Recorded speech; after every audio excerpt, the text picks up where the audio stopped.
is 2 weeks before the messenger died. The Prophet was sitting with his companions and he became very sad. He said, I yearn to meet my brothers and I yearn to meet my sisters. Bilal radiallahu anh looked to the Prophet and he said, Ya Rasulullah, your brothers and your sisters are here, we're here. And the Prophet looked at all of his companions. He looked at Abu Bakr, Uthman, Ali, the greatest people to walk the face of this earth from this ummah, and he said, you are not my brothers.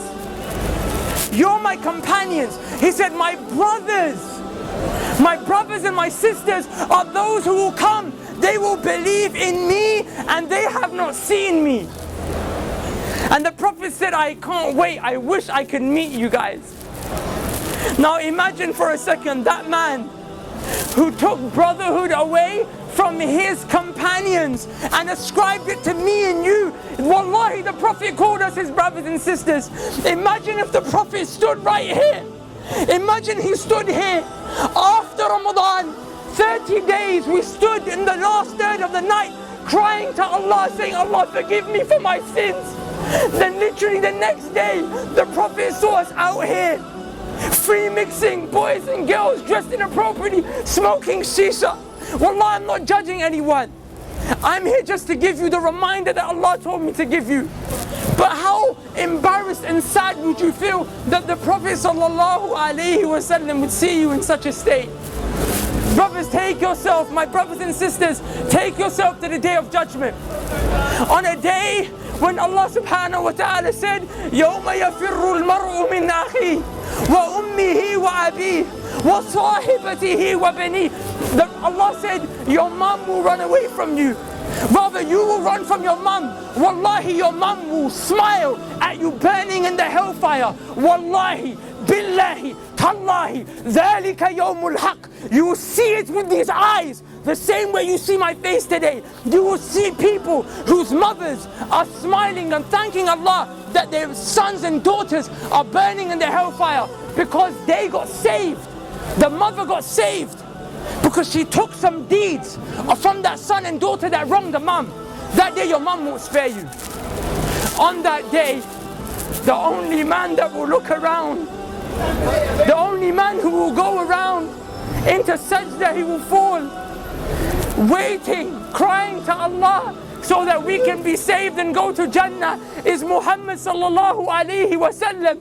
But I tell you something, Wallah, he won't recognize you unless you are from those who prayed. Because the hadith of the Prophet tells us that the Prophet will notice you from the marks of sajda on your foreheads and the marks of wudu on your arms.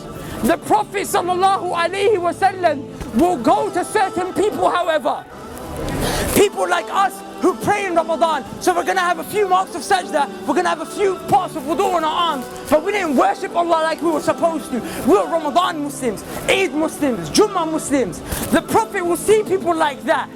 The Prophet will go to them to save them. The angels will envelop them and say, Ya Muhammad, stay away. I'm taking these people to the fire. The Prophet will say, they're from my ummah. These people are from my ummah, leave them.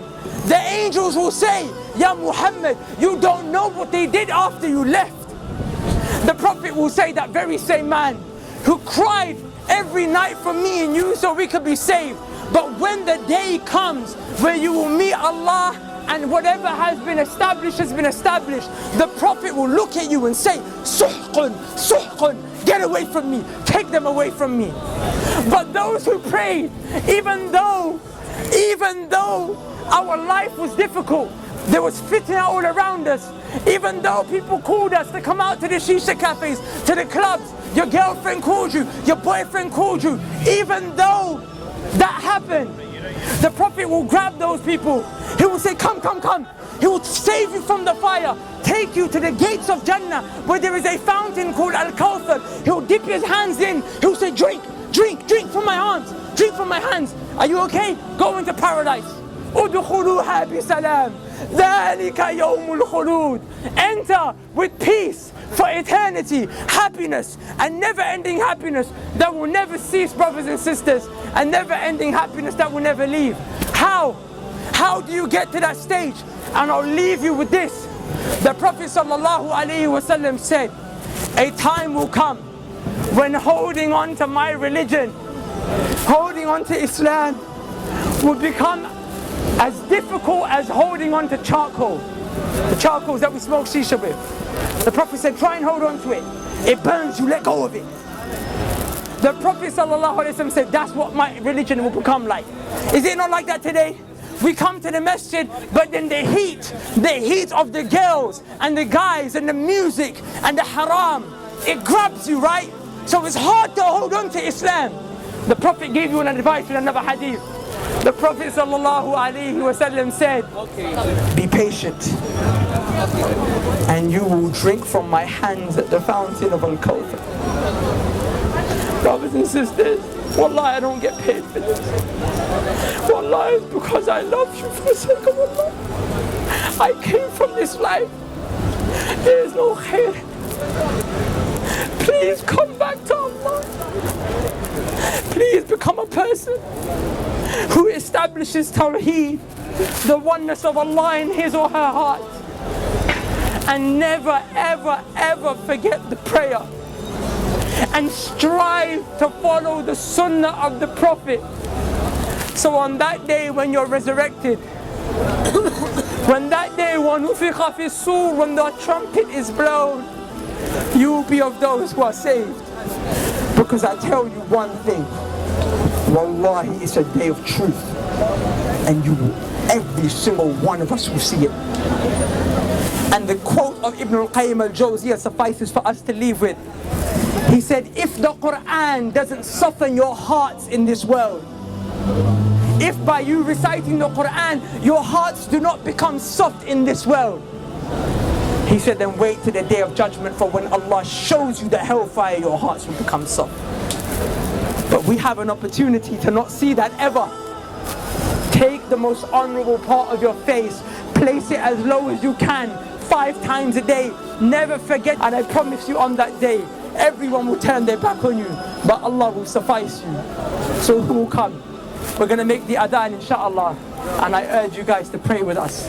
Wallahi, we're not trying to upset you, we're not trying to call you to anything dodgy. All we're trying to call you to is Tawheed of Allah and Sunnah of the Prophet sallallahu alaihi wasallam. Is there anyone who would like to give the adhan? And we'll get the reward. Barakallahu feek akhi. Barakallahu feek akhi. Listen to the call of prayer. The Qibla is this way, inshallah. This way. I think we need wudu. We need to make wudu. You can make wudu from any one of these places, inshallah. Assalamu alaikum. Barakallahu feek. Alhamdulillah, we're from Germany. MashaAllah. We came today, subhanAllah, give me a number. Assalamu alaikum. أخي, the riwayah which you mentioned. Level not your toes. استوى اعتدلوا. الحمد لله رب العالمين الرحمن الرحيم مالك يوم الدين إياك نعبد وإياك نستعين اهدنا الصراط المستقيم صراط الذين أنعمت عليهم وتكون الجبال كالإهل المنفوش فأما من ثقلت موازينه لكم دينكم ولي دين. الله أكبر.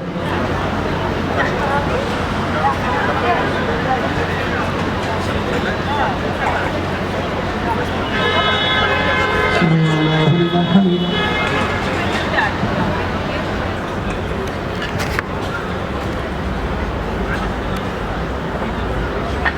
السلام عليكم ورحمة الله. السلام عليكم ورحمة الله. الله أكبر. استغفر الله استغفر الله استغفر الله.